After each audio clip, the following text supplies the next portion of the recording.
Hello there, and welcome to the How to Market Your Horse Business podcast.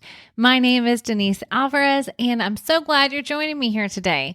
Now, just in case we are new friends, I will briefly introduce myself and my business so you can understand who it is that's talking to you. And then we will jump into today's topic, which is all about email marketing. As I said, my name is Denise, and through my business, Storm Lily Marketing, I get to help dream-chasing horse business owners like yourself to see clearly through the marketing overwhelm and to create a cohesive plan for your social media, your website, and your email marketing so that you can turn your online audience, those followers, those website visitors, into your customers. I do that through Take the Reins, my one-on-one coaching program, as well as through website design and website copywriting, and here on the podcast.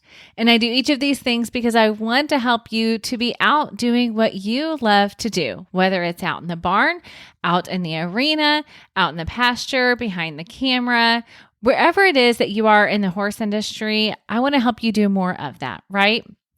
So especially here on this podcast, you can expect a mix of step-by-step strategies, basic how-tos, and entrepreneurial mindset shifts that will help you to not only see what's possible for your horse business, but to guide you through that process so you can make it happen. Now, as I mentioned, today we are talking about email marketing.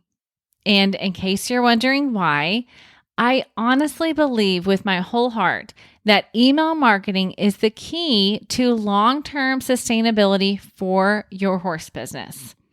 Social media is a great tool for connection. It will always be changing and you don't own it, so your access to people changes, right? And your website is an important part of the strategy as well. But they may leave your website and not come back if they're not ready to buy yet. And that is where your email list comes into play. It stands in the gap between that initial awareness and when they become a buyer and when they continue to buy for you.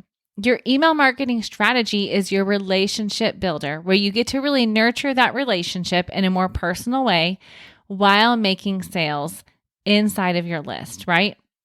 You own your list, you own that access, and the people on there have said, yes, I want to hear from you. And that is a beautiful thing, right?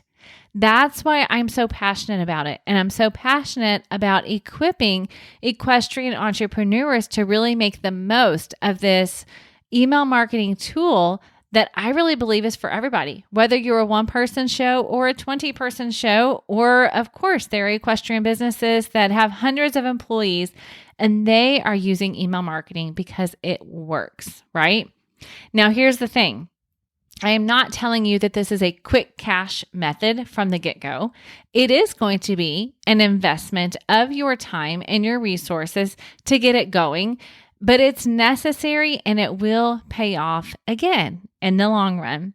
And so that's why today on the podcast, I want to share with you a live training that I recently hosted online where I shared specifically 3 ways that email lists are completely underrated by equestrian entrepreneurs.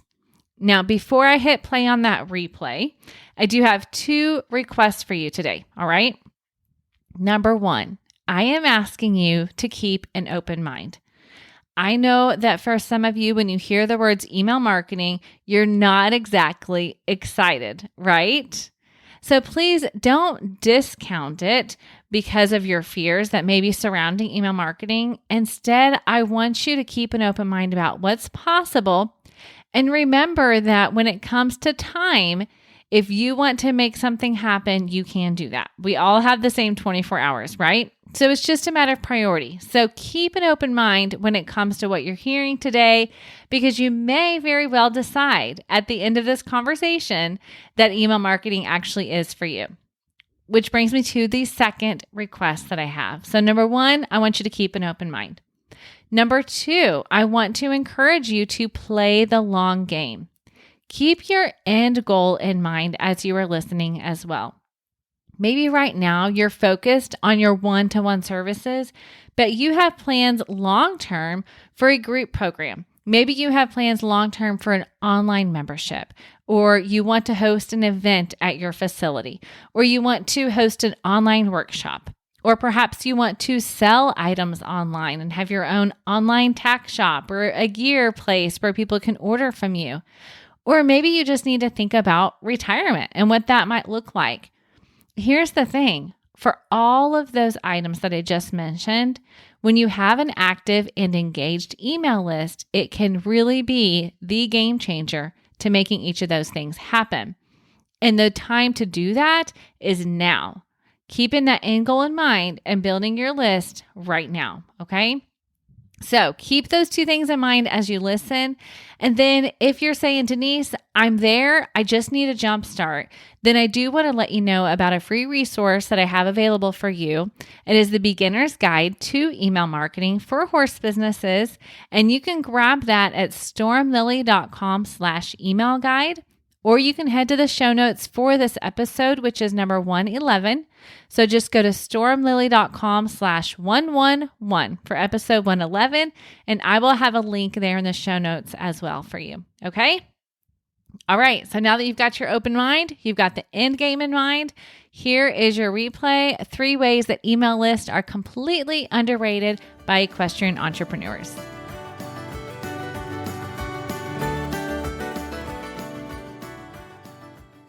Let's talk about why we're even talking about email marketing. As I said, I know for many of you, the first thought might be, Denise, I just don't have time. I'm already doing all the things, right? I'm wearing so many hats. I'm a one-person show. I don't see how it's possible, which we will talk about. And even if I thought it was possible, I don't know what to say in my emails. It sounds hard to come up with what I'm going to put in there, right? I'm already having a hard time with social media. Now I have to think about email marketing content.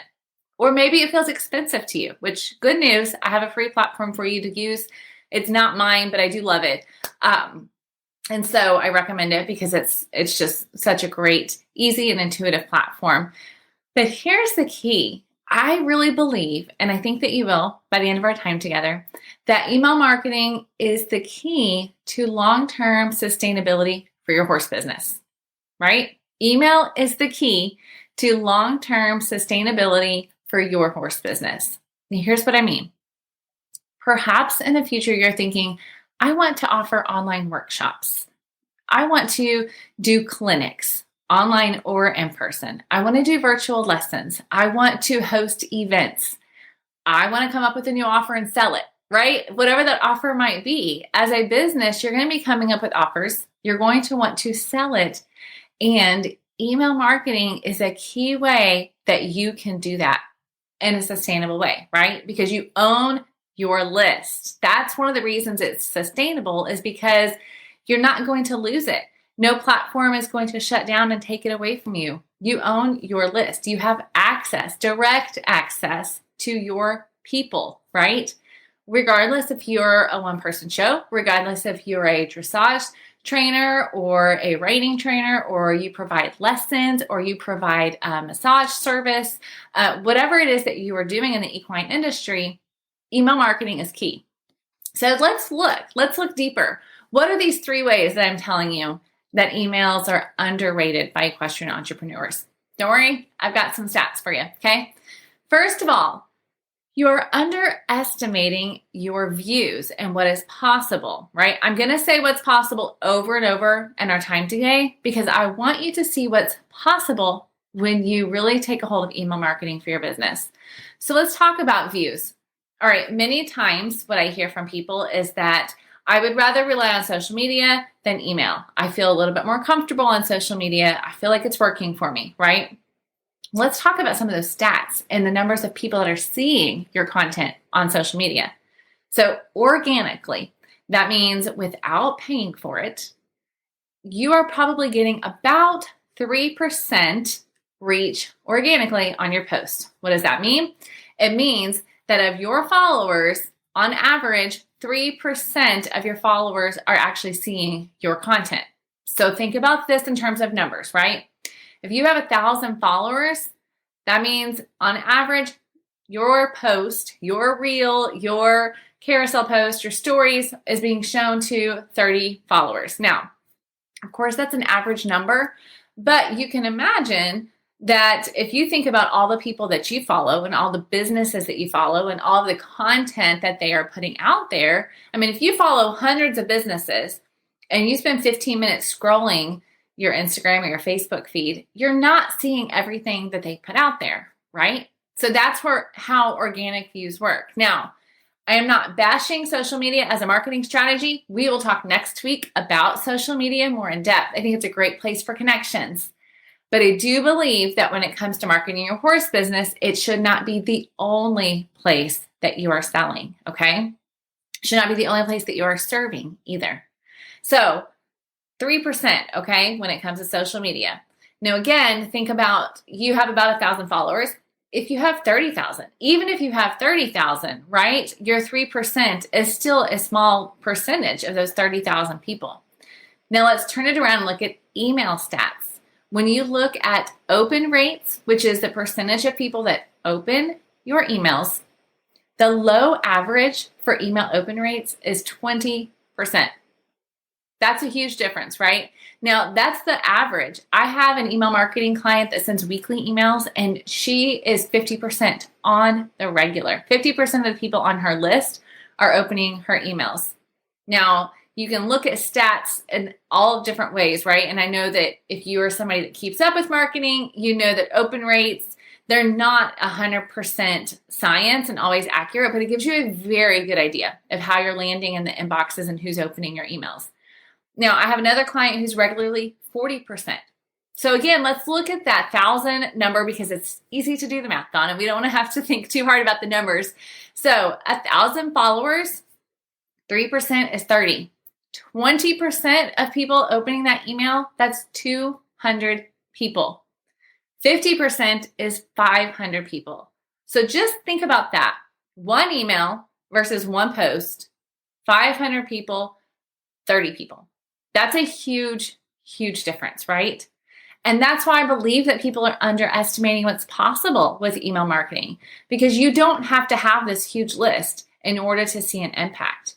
And the beautiful thing is email users, people that are actually in their emails, that give their email address and check their email, they are checking their email every day. The stats are honestly that 99% of email users check their email every single day, some as often as 20 times per day. And believe it or not, this stat actually surprised me because we often hear people opening up their phone and the first thing they do is jump on social media. Well, now this may vary by age, but 58% of users are said to check their email before they check social media. It's the first thing they do in the day, right? So again, the possibilities and the opportunity are there for you in your horse business because there are people in their email all the time, and you're much more likely to get opened in their inbox than you are to be seen on their social media feed organically. Okay, the second way that equestrian entrepreneurs are underestimating and underrating what is possible with email marketing is sales. It converts. Email marketing converts better than social media on average. When you look at the stats, people who buy products that are marketed through email actually spend 138% more than those who do not get email offers. So people that ask for your emails are more likely to buy from you than people who start following you on social media. That doesn't mean your followers are never going to buy. So please hear me. I am not bashing social media. I am saying email marketing should be a component that works in hand with your social media. Hello, I'm live right now with you on Instagram and Facebook, okay? I'm not anti-social media. I think it's a great tool. I also think that email marketing is a key tool for marketing your horse business online. Okay, now again, some of you may say, but Denise, I think social media converts better. I have that gut feeling, or I feel like it, right? Believe it or not, the average order value of an email is actually 3 times higher than that of social media. So meaning somebody posted on social media about their product or service that's for sale, and they sent an email, the average order, the average total of someone who buys is very likely to be higher when it was sent via social media. I'm sorry, went via email. When they got that email, they're more likely to spend more money than when they saw it on social media. Well, obviously, that comes back to trust, right? If you're thinking, well, how's that possible? Well, we've talked about, if we're new friends, you will hear me say this often, that people buy from who they know, like, and trust. Now, I have seen some people saying, well, that's not true. I buy where I get the best value. But for many of you, and for most of you, and most of my clients, you are not just providing a value-based service. You are providing a service that's above and beyond, right? You're not competing just on the dollar. So in that case, people are making their buying decisions based on who they trust is going to get them the result that they want, right? And so therefore, if they trust you more, they're giving you their email address. If you're showing up in their inbox, you are building that trust. And that is what is helping you to convert more people. Because in their inbox, you've gotten past the barrier, right? There's a barrier when people give their email address that they're actually letting down a little bit. And they're saying, okay, I trust you with my email address. I trust you're going to send me content that I value, that's helpful to me. And by building that trust and putting that trust in you, they're eventually probably going to buy from you, okay? So the second way that email lists are being underrated by equestrian entrepreneurs is a possibility for sales. Well, that's funny. I put do not disturb, but a phone call still came through. Okay, good. So sorry, friends. All right, so third, lifetime customer value, okay? I know it's a bit of marketing jargon, so just hang with me. I'm going to get you through it. It's super easy. So lifetime customer value is the average value that someone comes on your email list. So we're talking in particular about lifetime customer value of your email list, okay? They join your list, and then how long they stay and how much they spend with you, or the value that they bring to your company's bottom line, that is the lifetime customer value, okay? So that's what we're talking about here. You don't have to know your number. I just want you to understand that when somebody gets on your email list, they have a much higher chance of having a higher lifetime customer value. Because again, it goes back to that trust, right? If they stay on your list and you are serving up regular content and yes, selling too, when it comes time to sell, they are going to be more likely to buy, right? And if they're your right people, which we've talked about this week in some of our live trainings, if they're your right people, they're going to stay on your list.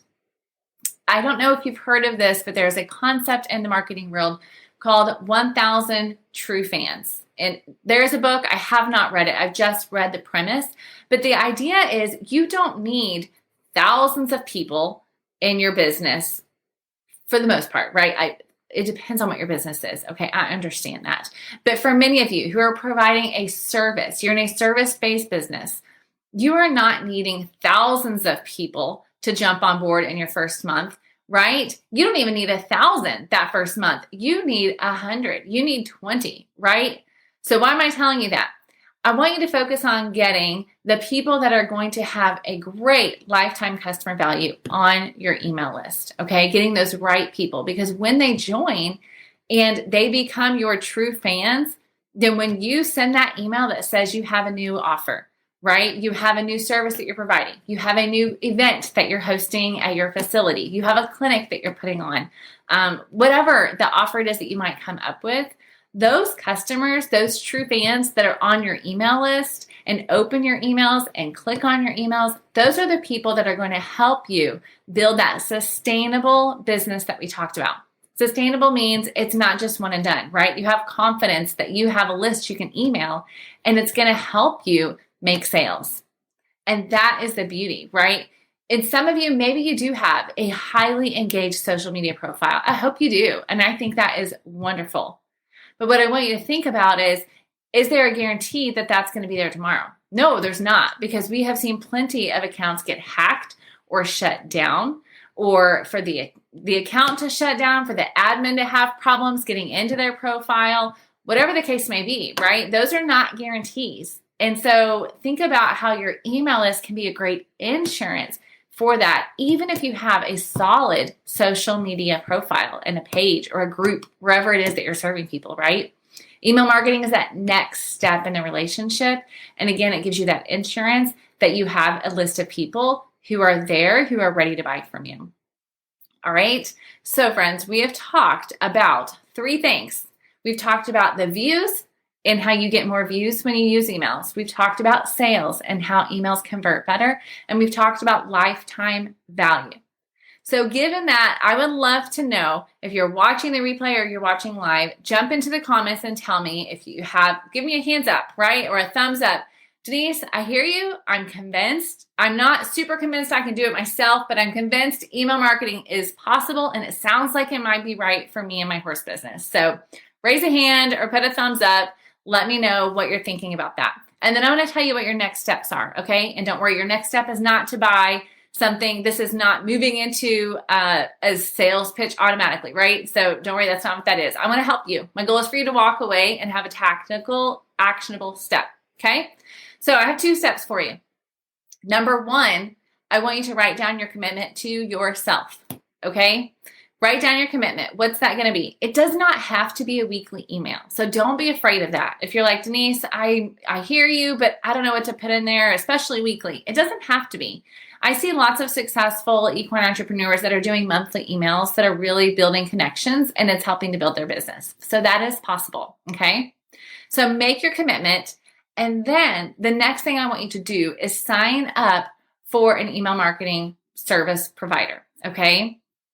They are not overwhelming, I promise. Okay, the ones I'm going to tell you to use, or the one actually. Many people sign up with MailChimp because it's most common, and I do like MailChimp. Overall, it has some great functionality. It is not as easy to move around in for a beginner. I'll just tell you that. So if you are saying, I want the easiest, simplest, right now, as of time of this training, I am recommending my clients to use MailerLite because it is super intuitive. Their free version has so many great options for you that when you're just getting started, you don't have to spend any other money. You can jump in. They have landing pages, which is just a page that you can use to send people to sign up for your email until you're ready to dive deeper and get forms embedded on your website. You can just do that. Do the simple version. So step 1 is to make your commitment. Step 2 is to sign up for that email service provider because you need a place to start sending those email addresses safely. Because here's the thing.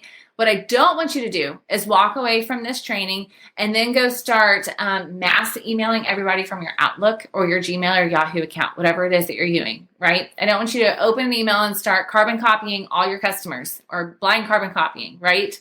That's a sure way to get marked as spam. And then also you're not going to have long-term benefits from that. That's also not sustainable. That's a lot of work having to go in and type those in.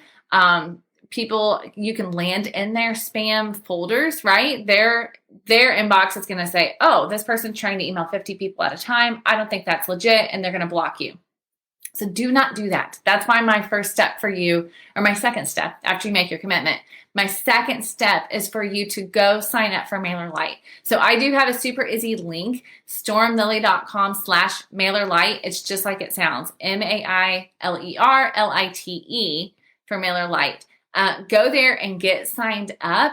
It's gonna guide you through the steps. Okay. So again, it's super intuitive. And by doing that, you're again cementing that commitment to yourself and your business that you're going to give this a try. Okay. Now, you're like, now what, Denise? I signed up. What do I do next? I know that the 2 hurdles that I hear most often from people are number 1, how do I go about building my email list? And number 2, what do I say in my emails? And that is what I teach you inside of Take the Reins. So those are some big questions. And if you listen to the podcast, I have absolutely shared different ideas along the way. You can go check out How to Market Your Horse Business podcast at any time for free on any of your favorite podcast players. But inside of Take the Reins, my one-to-one coaching program, we do that together. So I help you to create that lead magnet, that valuable freebie that's going to entice people to get on your list, entice the right people to get on your list. And we lay out the content, right? And I help you get that set up so that it's delivered.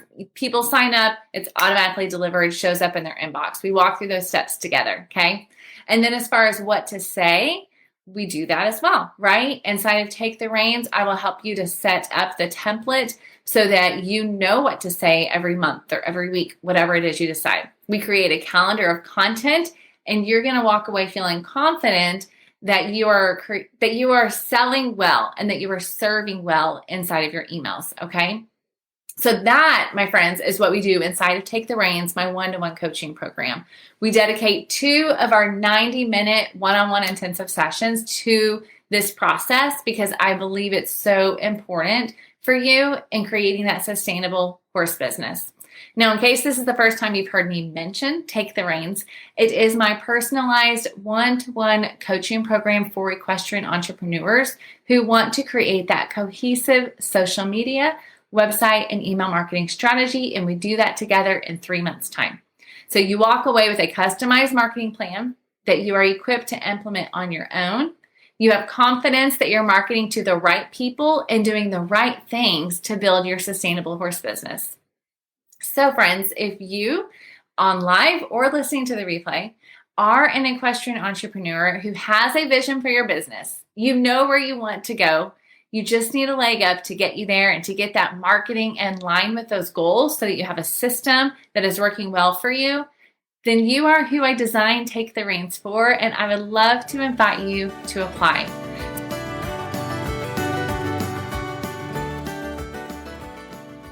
All right, friends, that is all I have for you today. I hope that you are now reconsidering or maybe considering for the first time how email marketing can be a really big piece to your marketing strategy and your marketing mix, right? It's not the only thing that you're going to do, but it is going to be a big part of it moving forward in your horse business because you've got that long-term end goal in mind, right? Now, again, if you have not yet gone to grab that free guide that I have put together for you, I invite you to do so.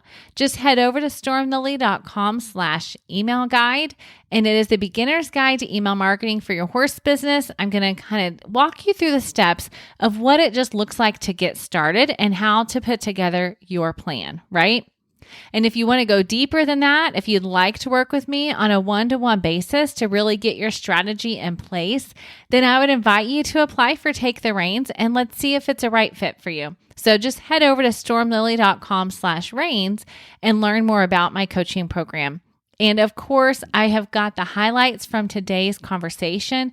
This replay that I've played for you here, I've broken down the important notes and messages and put it into the show notes. So if you head over to stormlily.com/111, just put the numbers there, you will get straight to the show notes for this episode as well. All right. Friends, I'm so grateful you are here.